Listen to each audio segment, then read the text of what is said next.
Imagine if someone knew your fears, your insecurities, and your values, and used that information to change the way you think. So hi everyone, my name is Yvonne, and in this particular video, I briefly want to talk about psychographic targeting. So what is psychographic data and what does it do? So psychographic data is data that is collected that goes beyond your age, your gender, and your location. This is your personality, your beliefs, your values, and your emotion. This is data collected on those fronts. And how are they collected? Through some of the apps. Some of the apps you have online, they tell you, your personality trait. They try to basically collect information about your beliefs, your values. For example, if you're a woman, you're a 25-year-old woman. So the information they're collecting is not just you're a 25-year-old woman. It's also you're a 25-year-old woman with anxiety who is worried maybe about the future. If you're a 40-year-old woman who is worried about maybe menopause, perimenopause, childbearing, your career. So that is collecting that information, the extra information about you. That is what psychographic data collection is all about. And how is it used?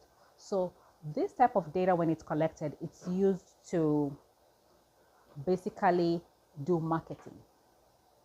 Particularly in the internet, it's used to do online marketing, so they know who to target with what they're advertising. These are the advertisers, and the algorithm, basically the app owners or the app marketing department. That's how they know what ads to put you. Basically, it's what they call the way the algorithm is run.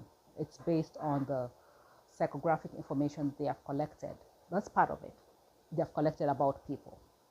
So the problem with this is the issue of radicalization, because when someone is fearful about something and what they keep watching is basically fear-based content, or they're angry and what they keep watching is content that increases their anger. If they're angry about, let's say, immigration, and everything they keep watching is content that is increasing their anger and basically making them more upset at immigrants.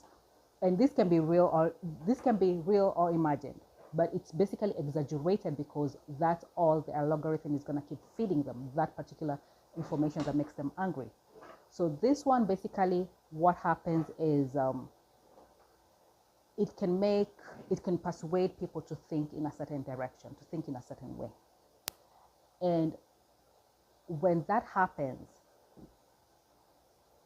it can cause issues of radicalization. It can cause a particular group of people to be viewed as the enemy, and in reality they're not. For example, it can cause people to view immigration as an invasion, and in reality it's not an invasion. The numbers that are being put out are not what people are saying, and the reality are two different things.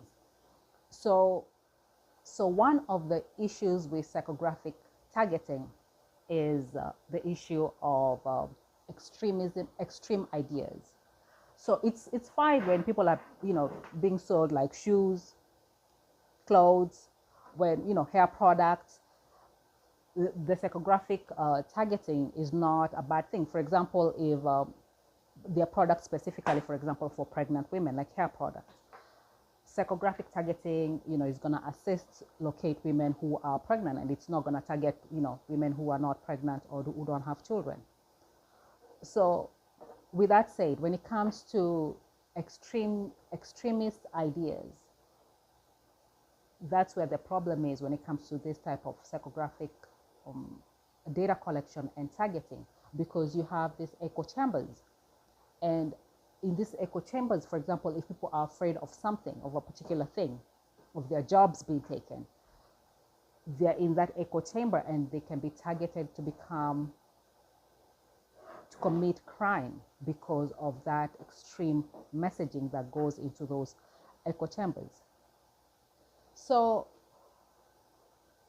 the reason I'm bringing this up is because of this issue of gun violence in America, and basically what appears to be a radicalization of a certain section of the American society, in particular white men, young white men, men between the age of 20 to 40, 50. So there seems to be a targeted, there seems to be messaging that has been targeted towards them that is pushing them into these extreme violence acts. They are being radicalized. And of course, a lot of this needs to be, there needs to be transparency. There needs to be more digital education about some of these tactics. They're not really tactics, but there also needs to be privacy laws, because there need people, this preying on people's fears and desires, and exaggerating their perceptions, and basically lying.